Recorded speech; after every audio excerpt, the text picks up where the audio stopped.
This is just a quick guide to help you with your ESI wireless room thermostat and receiver. So on your thermostat, if you lift the flap, you've got your battery cover and you've got some operational switches here. In order to set up your timers, if you move to program,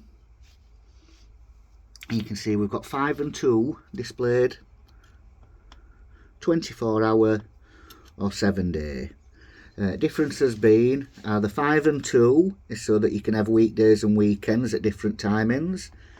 The 24 hour is so all 7 days are exactly the same, or you've got 7 day which you can set up every day individually.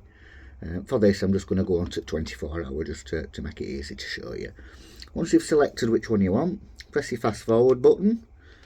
This now fetches you into your settings, your 4 settings, 2 on, 2 off.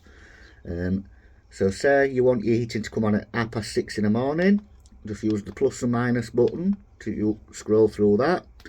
Once you're happy with your time, press your fast forward button. That'll ask you then to select the temperature you want it to be at the temperature you want it to be when it comes on.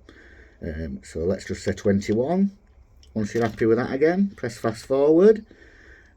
So you leave for work at 8 o'clock, say, so you want it to go off at 8, that's fine. Press the fast forward, and like 15 degrees is an ideal sort of setback temperature. So again, we press fast forward to move on to the next one. Say you get home for 5 o'clock, so you might want it to come on at 4:30.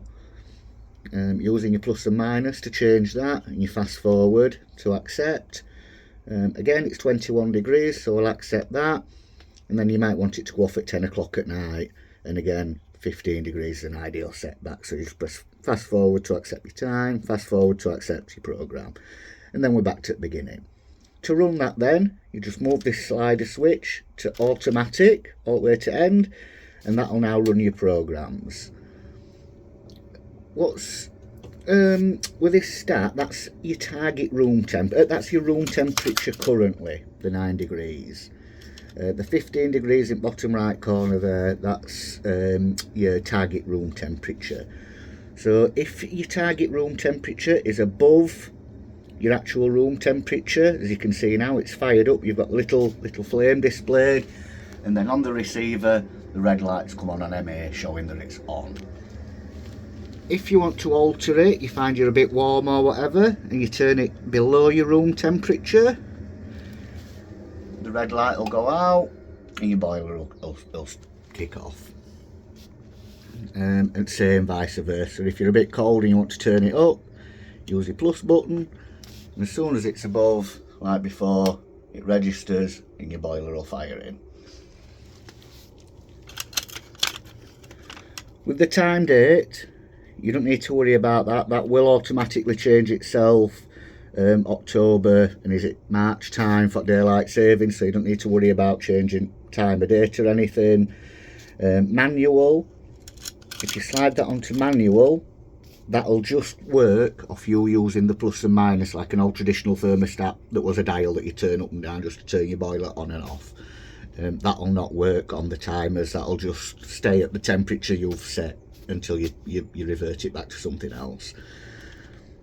On auto, if you do change the temperature, you're a bit cold, you're a bit warm, then that will revert back to your settings at the next time that your settings are set for. If your batteries go in this, you do get a low battery display, but if they fully go before you've had a chance to change them, the red and green lights on here will start flashing. If you've not got no batteries but you need your heating on, if you press the green manual button, this will be how it is once you've pressed it. That shouldn't be lit because the thermostat's not on. And then you press that to turn your boiler on, and again to turn your boiler off. Once you've got your batteries back in and you want to use it off at thermostat, just knock it back off at manual again, and that'll go back to its how it should be.